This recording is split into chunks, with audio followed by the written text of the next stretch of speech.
Vamos a leer la palabra en el nombre de nuestro Señor Jesucristo, en el libro de Apocalipsis, en mi libro favorito, es la culminación de todas las cosas. En el libro de Apocalipsis capítulo 3, versículo 14. Este es el mensaje a la iglesia de la Odisea. La Odisea significa juicio de las naciones. Juicio de las naciones. Y es el periodo que estamos viviendo hoy mismo, hoy día. Es el periodo de la iglesia de la Odisea. Vamos a leer un pasaje, pero luego lo vamos a desglosar desde el versículo 14 hasta el versículo 22, lo vamos a desglosar paso a paso. Voy a leer primeramente el pasaje de Apocalipsis, capítulo 3, versículo 19. Dice así: yo reprendo y castigo a todos los que reprendo y castigo a todos los que amo. Sé pues celoso y arrepiente. He aquí yo estoy a la puerta y llamo. Si alguno oye mi voz y abre la puerta, yo entraré a él y cenaré con él y él conmigo. Esos dos versículos. Amén. Padre, en el nombre de nuestro Señor Jesucristo, bendito Dios, te pido que tú bendigas tu palabra.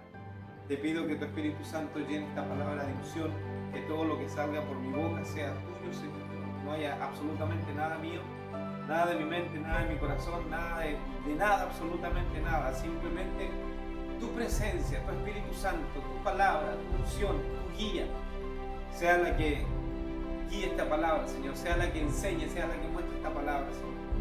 En el nombre de Jesús yo ato todo aquello que intente frustrar, que intente interrumpir este mensaje, Señor, esta enseñanza, y te damos a ti, oh siempre, oh Dios amado, toda la gloria, toda la honra y toda la alabanza por todos los siglos, y para nosotros tu misericordia, Señor amado. En el nombre de Jesús.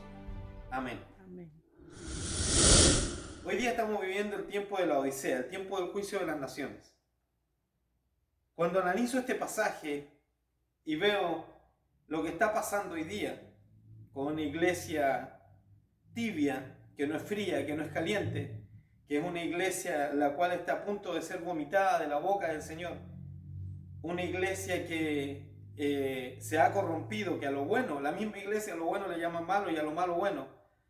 Sin ir más lejos, en mi tierra amada, en mi país donde nací, en Chile, pastores votando por un candidato comunista, pastores votando, pastores sin discernimiento, mandándole a su iglesia, a los miembros de su iglesia, a que se pongan el pinchazo lleno de veneno, porque no le han preguntado a Dios si deben o no deben hacer esto, no le han preguntado a Dios si es correcto, si no es correcto.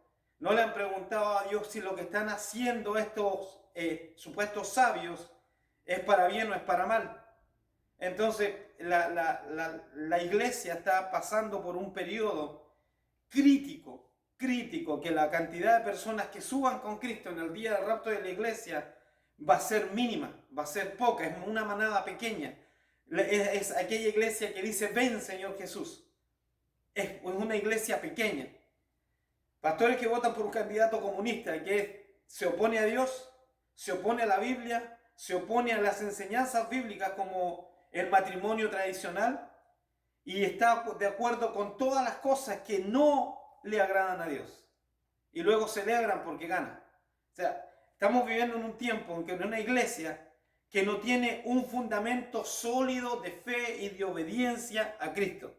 No tiene un fundamento sólido de poder decir: voy a creer en esta palabra y la voy a seguir aunque me cueste la vida. Como están pasando los hermanos en países árabes, en los países musulmanes, en los países comunistas como China, como Norcorea, que los persiguen. De hecho, el peor país del mundo para ser cristiano es Norcorea. Los cristianos están siendo asesinados, matados, encarcelados, torturados todos los días.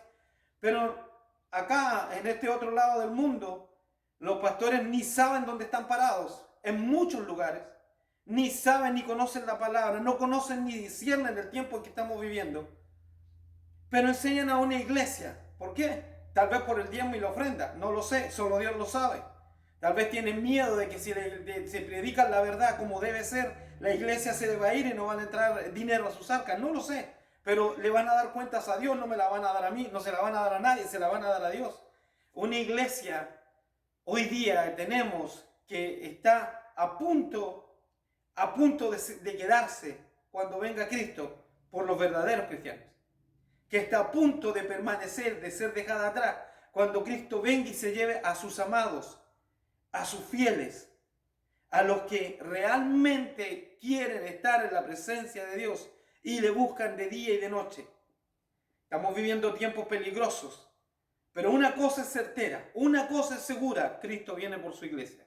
La certeza de que Cristo viene por su iglesia es tan grande como que estamos respirando hoy día, y aún mayor, aún más grande. Cristo viene por su iglesia, y el que se quede se va a quedar porque simplemente no buscó a Dios y no discernió el tiempo en el que estábamos viviendo.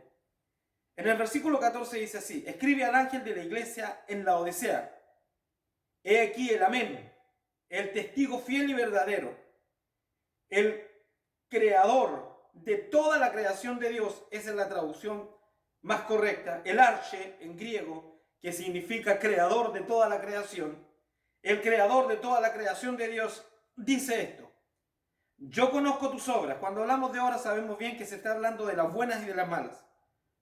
Que ni eres frío ni caliente. Ojalá, dice el versículo, porque no encontraron otra palabra, más bien debería decir quisiera que fuese frío o caliente. Quisiera que fuese frío o que fueses caliente. Por cuanto eres tibio y no frío ni caliente, te vomitaré de mi boca. Nosotros sabemos bien que tomar agua tibia, el agua tibia da repugnancia. Sabemos bien que o te tomas cuando tienes calor un agua bien fría, o si estás pasando frío en tiempo de invierno, te tomas tal vez un té caliente y te satisface. Pero el agua sola, tibia, no da un buen gusto ni en el paladar, no. Es algo que te dan incluso ganas de vomitar. Y lo que el Señor está diciendo aquí, que Él quisiera que fuera frío o caliente, pero no tibio. Dice: pero por cuanto eres tibio, ni frío ni caliente, no frío ni caliente, te vomitaré de mi boca. Imagínate al Señor diciendo que Él va a vomitar a aquellos algunos que dicen ser cristianos. Él le está hablando a una iglesia, le está hablando a la iglesia de Laodicea. No soy yo, es el Señor Jesucristo que le está diciendo a la iglesia en todo tiempo y en todo lugar que si no eres frío, no eres caliente, que si fuese, mejor que fuese ser frío o caliente, pero por cuanto eres tibio, Él te vomitará de su boca. Porque tú dices: yo soy rico y me he enriquecido y de ninguna cosa tengo necesidad, y no sabes que tú eres desventurado, miserable, pobre, ciego y desnudo. La riqueza, hoy día hablamos mucho de la riqueza espiritual, de ser rico delante de Dios, pero somos niños espirituales, niños inmaduros que no saben dónde están parados, que si el pastor, un hombre de Dios, un siervo de Dios, no de lo que hablé ahorita mismo, no los saluda por cualquier razón, se ofenden, se enojan. Si se toman decisiones y no se les toma en cuenta, se ofenden, se enojan. Niños espirituales, están en pañales espirituales. Toman las cosas menos importantes con una gravedad que supera todo lo imaginable. Una iglesia que dice que tiene apóstoles, cuando los apóstoles ya pasaron, ya murieron y todos fueron martirizados. Juan, desterrado en la isla de Patmos, el último que estaba lejos y anciano. Pero hasta apóstolas tenemos hoy día. Yo no veo en ninguna parte del Nuevo Testamento apóstolas, pero hoy día tenemos apóstolas. Esa es la iglesia que tenemos hoy día. Una iglesia llena de basura, llena de tibieza, llena de las cosas que no son y no escudriñan la palabra. Hombres que dicen ser cristianos y dan mensajes por televisión para que la gente vaya y se ponga el veneno, sin ni siquiera saber lo que tiene el veneno. Sin ni siquiera saber qué es lo que tiene el pinchacito ese, las cantidades de lo que le pusieron, cuántas cantidades de tal o cual cosa. Nadie sabe y nadie se hace responsable. Pero te dicen, hombres que dicen ser cristianos por la televisión: vaya, póngase el pinchazo. Estamos viviendo tiempos peligrosos y nos conviene estar tomados de la mano de Dios. Nos conviene estar tomados de la mano de nuestro Señor Jesucristo. Nos conviene estar apegados, estar dentro de los 7,000, como pasó en el tiempo de Elías, que no doblaron las rodillas ante los Baales. La nación entera había doblado las rodillas, pero Dios se había reservado 7.000, que es un número pequeño comparado con toda una nación. Dios había reservado 7.000 que no habían doblado sus rodillas. ¿Cuántas iglesias hoy día han doblado sus rodillas ante todo el movimiento mundial? Ante todos los movimientos estos nuevos que están habiendo, ante toda esta corrupción eclesiástica. Muchas iglesias han cerrado porque no tienen fuerza para seguir, porque ya las clausuraron. Y como el enemigo dijo, te cierro, y dijeron, sí, ciérrame. No hay pasión, no hay ganas de servir a Dios, no hay el deseo de servir a Cristo, de buscarle, de estar en su presencia, de llevar la palabra viva a otros. Está desapareciendo. Y dice, yo te digo que eres, que no sabes que tú eres desnudo, desventurado, miserable, pobre, ciego y desnudo. Por tanto, yo te aconsejo que de mí, el Señor Jesucristo está diciendo que nos metamos en tu presencia, que de mí compres oro refinado en fuego. No cualquier oro, sino oro refinado, oro puro, para que seas rico, y vestiduras blancas para vestirte, y que no se descubra la vergüenza de tu desnudez. La vergüenza de la desnudez tiene que ver con el pecado. Cuando Adán y Eva pecaron y se dieron cuenta que estaban desnudos, se cosieron hojas de higuera, pero vino el Señor y tuvo que traerles Él los cueros, Él las vestiduras. El sacrificio de algún animal lo hizo el Señor para que se lo pusieran ellos. Quiere decir que la desnudez siempre tiene que ver con el pecado, siempre tiene que ver con la falta de arrepentimiento y la falta de cobertura. Y que no se descubra la vergüenza de tu desnudez. Y unge tus ojos con colirio para que veas. El colirio era usado en esta zona como una medicina para los ojos. Dice, unge tus ojos con colirio. Él sabe las cosas, Él conoce todas las cosas, Él sabe quiénes son y quiénes no son. Y Él sabe cómo en este lugar la gente usaba el colirio para ponérselo en los ojos cuando tenía problemas para ver. Le dice, sí, unge tus ojos con colirio, pero está hablando de un asunto espiritual, está hablando de un asunto de poder ver las cosas espirituales, está hablando de poder buscar a Dios, entender lo que Dios quiere y hacer su voluntad. De eso está hablando, de un arrepentimiento con búsqueda real del Señor. Y unge tus ojos con colirio para que veas. Yo reprendo y castigo a todos los que amo. Sé pues celoso y arrepiéntete. Ahí está claramente establecido el arrepentimiento. Una iglesia que no tiene arrepentimiento, una iglesia que no busca de Dios, es una iglesia camino al infierno. He aquí, yo estoy a la puerta y llamo, dice el Señor. El Señor, el que vino, el que murió, el que resucitó para llamarnos a la vida con Él, el que mandó el Espíritu Santo, el cual ungió la iglesia y estableció la iglesia, no está dentro de esta iglesia, Él está a la puerta y está llamando. Entonces quiere decir que todos los que están adentro de la iglesia ni siquiera saben que el Señor está a las puertas llamando. ¿Por qué? Porque no están entendiendo que el Señor, ellos mismos lo sacaron.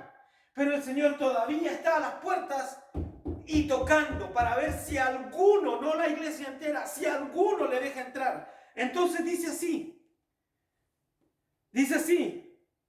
he aquí yo estoy a la puerta y llamo, si alguno oye mi voz y abre la puerta, entraré a él. No dice que va a entrar a toda la iglesia de la Odisea, sino si alguno oye mi voz y abre la puerta, entraré a él y cenaré con él y él conmigo. Está hablando de intimidad, de comunión y de amistad. Si alguno oye, si alguno se percata de que estoy a la puerta, si alguno reconoce que necesita el arrepentimiento, si alguno reconoce que necesita venir y buscarme, si alguno entiende el tiempo en que se está viviendo y cambia su forma de vivir y vuelve a los caminos rectos e íntegros, yo entraré a él y cenaré con él y él cenará conmigo. Una amistad profunda entre dos personas, entre el Dios Todopoderoso y este hombre o mujer que le ha buscado de verdad. Entonces dice así, cenaré con él y él conmigo. Al que venciere, le daré que se siente conmigo en mi trono, así como yo he vencido y me he sentado con mi Padre en su trono. Al que venciere, no es a cualquiera. Recuerdo la parábola del hombre rico que hizo la fiesta de bodas. Y vino uno que no estaba vestido de bodas. Cuando el Señor entró y vio la fiesta de todo preparado para su hijo, y vio uno que no estaba vestido de bodas, le dijo: amigo, ¿cómo llegaste aquí? ¿Por qué? Porque en aquellos tiempos se entendía, la parte cultural, era culturalmente que en esa sociedad, que cuando un hombre rico, un rey hacía una boda, él proporcionaba todas las vestimentas, todas las vestiduras, para que todos los invitados pudieran tener esta vestidura especial.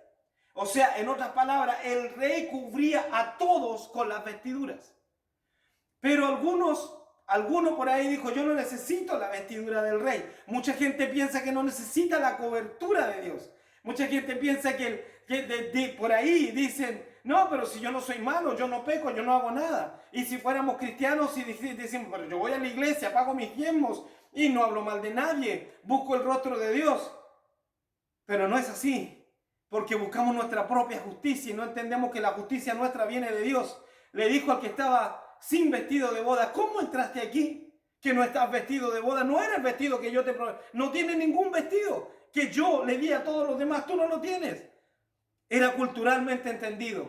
Entonces este hombre fue sacado por los siervos, atado de pies y manos y echado en las tinieblas de afuera. Mira aquí lo que dice este pasaje en Apocalipsis. Dice: al que venciere,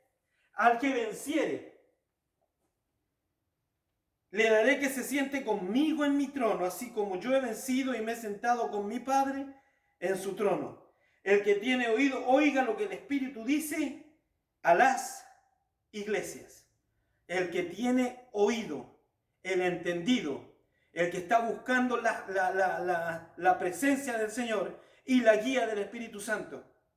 Recuerdo cuando Belsasar, el rey de Babilonia, el segundo rey de Babilonia, porque está demostrado que era el segundo, y que su padre, el hijo mayor de Nabucodonosor, uno de los hijos de Nabucodonosor, estaba reinando en Babilonia. Nabucodonosor ya había muerto, estaba reinando, y él puso a uno de sus hijos, al mayor, a reinar en Babilonia, mientras él estaba en otra ciudad. Y este Belsasar mandó a traer, sabía que estaban los ejércitos medo-persas tomando las ciudades babilónicas, y él mandó a traer los vasos del templo del Señor, los vasos para beber el vino con sus mujeres, con sus concubinas, con sus príncipes, con sus grandes.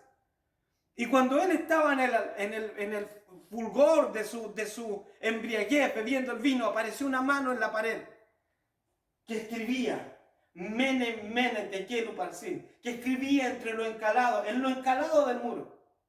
¿Por qué estaba escribiendo esto? Porque tomaron lo sagrado, los vasos sagrados, consagrados a Dios, al Dios verdadero, al Dios supremo, al Dios santo, al Dios de Israel. Los tomaron para hacer con ellos lo que quisieron. Hoy día tenemos, y esa mano era una mano de juicio. Esa escritura en la pared era una escritura de juicio. Mene, Mene, Tekel Uparsin tenía que ver con medir, con pesar y con romper el reino de Belsasar.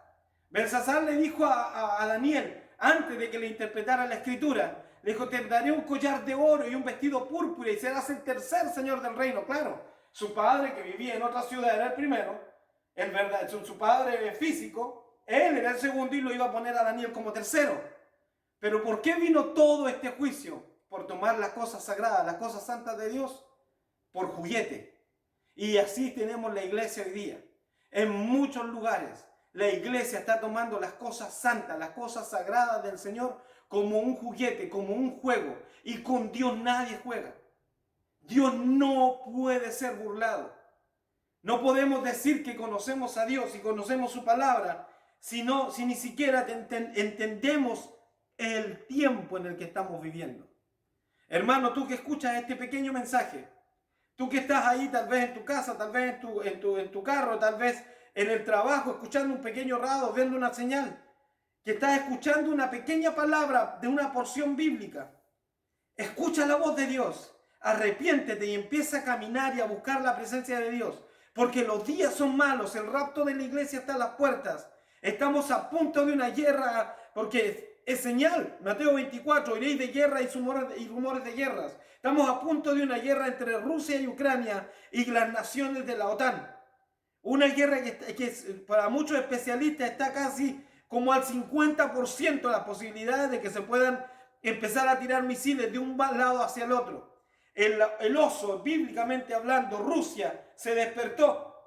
Entonces estamos viviendo en los tiempos finales. Estamos viviendo en los días previos al rapto de la iglesia. Estamos viviendo en esos días en que el Señor está llamando a la puerta para ver quién le abre la puerta y le deja entrar para poder llevárselo en el día del rapto y que cene con él y el Señor con su amigo, con su siervo. Tú que estás escuchando este mensaje en esta noche, toma esta palabra en tu corazón y busca el rostro de Dios. Y si tú no conoces a Cristo, pues búscale también. Dile: Señor Jesús, te doy mi vida, te doy mi corazón, perdona mis pecados, cámbiame y guíame a conocerte y a entenderte y saber que tú eres Dios. A conocerte y saber lo que tú quieres y lo que tienes para mí preparado. En esta noche, el que esté enfermo, ore a Dios, porque Dios le puede sanar. El hombre no sana a nadie, el hombre no tiene cómo sanar milagrosamente, pero Dios sí. En el nombre de Jesús, aquel que esté postrado en una cama, que esté enfermo, que esté ciego, que esté sordo, que esté paralítico, que Dios haga el milagro. En el nombre de Jesús, y sea restaurado, sea levantado, sea sanado para la gloria, la honra y la alabanza de su nombre. Porque nosotros no somos nada, pero Dios sí puede. Dios lo es todo. Dios es total, poderoso, completo y eterno. En el nombre de Jesús, espero que entiendas esta palabra. Espero que entiendan el tiempo en el que estamos viviendo y que busques de su presencia. Amén. Padre, en el nombre de Jesucristo de Nazaret, te doy gracias por tu palabra. Te doy gracias porque tú eres bueno y tu misericordia es para siempre. Te pido que bendigas a cada uno de los que escuchan este pequeño mensaje. Te pido que bendigas, Señor, a aquellos que sean obedientes a tu voz para venir a ti, para arrepentirse y para buscarte. Te pido que bendigas, Señor amado, a todos aquellos que deseen conocerte y que te conozcan en intimidad. Te pido en el nombre de Jesús que sanes a los enfermos, que liberes a los cautivos, que le des vista a los ciegos, que sanes a los leprosos espirituales y físicos. Te pido, Padre, en el nombre de Jesús, que hagas señales, milagros y maravillas con esta pequeña enseñanza, con esta piedra, Señor, que no vale, pero en tus manos sí vale. Gracias, bendito Rey, en el nombre de Jesús. Amén y amén.